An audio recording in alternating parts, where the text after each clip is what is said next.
سو پرندے میرے مہمان ہوئے جاتے ہیں، واہ واہ واہ واہ، شعر ہے۔ سو پرندے میرے مہمان ہوئے جاتے ہیں، یہ میرے خون کا اعجاز بھی کوئی دیکھے، دستے قاتل ہیں کہ گلدان ہوئے جاتے ہیں۔ اور شفقت بھائی دو اشعار اور دیکھیے گا۔ وہ دن نکلنے سے پہلے بجھا رہا ہے مجھے، واہ، چراغ ہونے کا مطلب بتا رہا ہے مجھے، ہائے، چراغ نے تو بجھنا ہوتا ہے۔ چراغ ہونے کا مطلب بتا رہا ہے مجھے، دل و نگاہ پہ طاری ہے روشنی کا خمار، تیرا خیال تسلسل سے آ رہا ہے مجھے، واہ واہ، تمہارے ہجر کی پختہ ریاضتوں کے طفیل، زمانہ آج سہولت سے گا رہا ہے مجھے۔ اچھا بخاری صاحب، آپ ہمیں یہ بتائیے گا کہ ہمارے ملک میں بڑے بڑے نامور شعراء کرام ہو چکے ہیں اور اب بھی موجود ہیں، نئے لوگ پیدا ہو رہے ہیں، تو آپ نے کس شاعر سے متاثر ہو کر شاعری کا آغاز کیا؟ دیکھیں شفقت بھائی، موضوعات تو وہی ہیں، یعنی ایک چیز ہے جس پہ شعر کہا جا رہا ہے، تو تمام اگر 10 شاعر اس کو دیکھ کر شعر کہہ رہے ہیں تو وہ چیز ایک ہے، میڈیم ایک ہے، لیکن وہ ایک مختلف انداز سے شعر کہا جا رہا ہے اور کہا جاتا رہے گا۔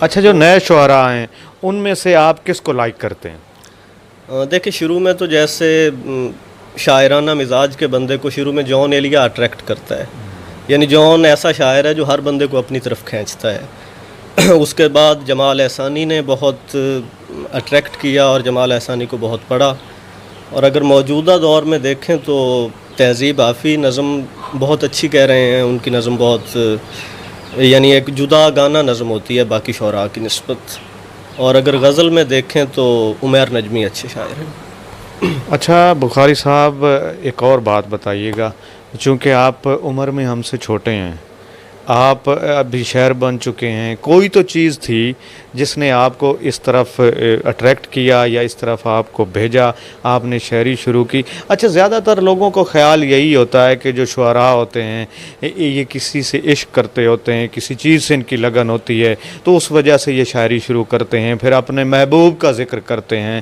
اس حوالے سے آپ کیا کہیں گے؟ دیکھیں شفقت بھائی، یہ کوئی لازمی چیز نہیں ہے کہ جس بندے کو عشق ہو وہی شعر کہے۔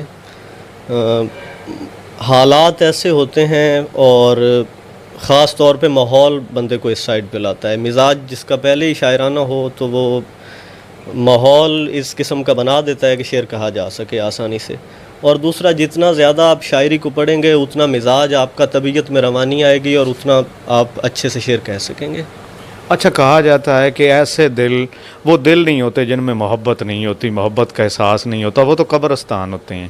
اچھا، پھر آپ اس معاشرے میں رہتے ہیں، پھر آپ انسان ہیں، آدمی ایک، آپ کو کسی نہ کسی چیز سے لگن تو ہوئی ہوگی، کیا آپ بھی کسی سے محبت کرتے ہیں یا کبھی محبت کی آپ کو بو آئی ہو، اس کا احساس ہوا ہو، آپ کے دل میں کبھی محبت کا احساس ہوا ہو، کوئی چیز آپ کو اچھی لگی ہو، کوئی انسان آپ کو اچھا لگا ہو؟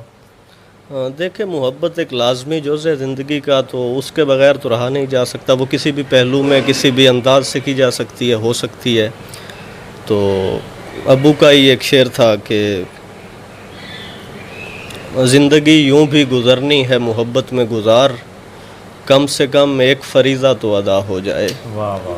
تو کسی نہ کسی پہلو سے انسان آفاقی یا مادنی یا کسی بھی عنصر سے انسان محبت تو لازمی کرتا ہے نا۔ مطلب ہے آپ بھی کسی نہ کسی سے محبت ضرور کرتے ہیں۔ اب یہ تو کیا کہا جا سکتا ہے اس پہ، محبت تو لازمی چیز ہے نا، وہ تو بندہ کسی نہ کسی طرح لازمی کرتا ہے اور لازمی چیز ہے۔ اچھا، ماشاءاللہ آپ نے فدا بخاری صاحب کا شعر سنایا۔ بخاری صاحب تو ایک بہت بڑا نام ہے، اللہ پاک ان کو سلامت رکھے۔ اچھا، آپ ان کے پھر بیٹے ہیں، ہمارے لیے یہ بھی بڑی قابل احترام ہے آپ، اور ہمارے لیے اعزاز کی بات ہے کہ آج آپ ہمارے ساتھ بیٹھے ہیں اور ہم آپ کے پاس آئے ہیں، آپ ہمارے پروگرام کا حصہ بنے ہیں۔ اچھا بخاری صاحب، میں آپ کا شکریہ بھی ادا کرتا ہوں، لیکن ایک گزارش کروں گا کہ آخر میں آپ ہمیں کچھ نہ کچھ ضرور عطا کیجیے۔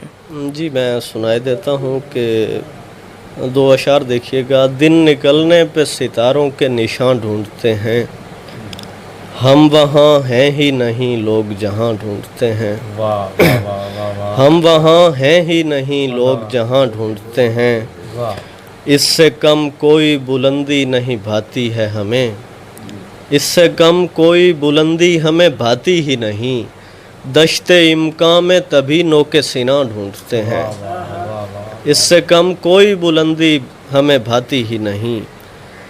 اور دو اشعار اور دیکھیے گا کہ تین میں ہیں جو نہ تیرا میں سمائے ہوئے ہیں، تم نے وہ لوگ بھی پلکوں پہ بٹھائے ہوئے ہیں، تین میں ہیں جو نہ تیرا میں سمائے ہوئے ہیں، تم نے وہ لوگ بھی پلکوں پہ بٹھائے ہوئے ہیں، جن کی حدت سے بہاروں کا بدن کانپتا ہے، ہم نے وہ رنگ بھی سینے سے لگائے ہوئے ہیں۔ اور ایک قطعہ دیکھیے گا کہ جب اس کے دل پہ زمانہ سوار ہونے لگا تو میرا عشق نگاہوں پہ بار ہونے لگا، تو میرا عشق نگاہوں پہ بار ہونے لگا، بس ایک شخص مجھے چھوڑ کر گیا اور میں بھرے جہان میں تنہا شمار ہونے لگا، بھرے جہان میں تنہا شمار ہونے لگا۔ اور ایک غزل کے چند اشعار اور جی عطا کیجیے۔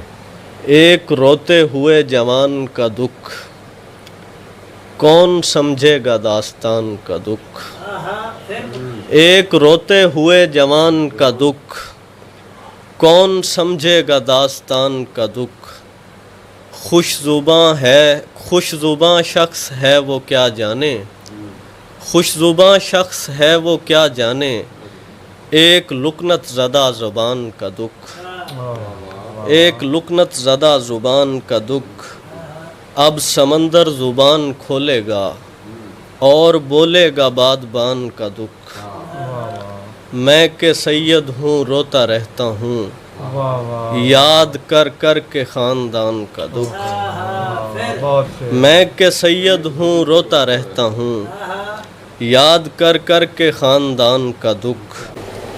جی جناب مترصد مہدی بخاری صاحب، بہت شکریہ، آپ ہمارے پروگرام بیٹھک میں تشریف لائے، ہم آپ کا تہہ دل سے شکریہ ادا کرتے ہیں۔ تو ناظرین ایک کام کیجئے گا، تو ہمارے چینل کو سبسکرائب ضرور کیجئے گا، کمنٹس باکس میں اپنی قیمتی رائے سے آگاہ بھی کیجئے گا تاکہ ہم آپ کے لیے بہتر سے بہترین چیزیں لاتے رہیں۔ نئے پروگرام تک کے لیے اپنے ہوسٹ، اپنے دوست، اپنے بھائی شفقت بگیلا کو دیجیے اجازت۔ اللہ حافظ۔